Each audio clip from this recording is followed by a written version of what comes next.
Ikusten dezutenez, hiru emakume ditut nirekin, hiru emakume desberdin, emakumeak desberdinak garen eta dibertsitatearen erakusle.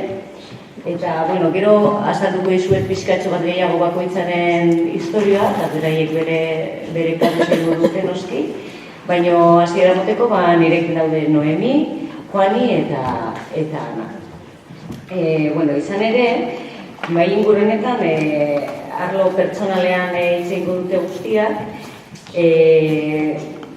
printzipioz bakoitza bere historia kontatuko du, baina ziur nago modu baten edo besten hemen gauden emakume guztiok topatuko ditugula antzekotasunak beraiek kontatzen dituzten gauzekin, ez?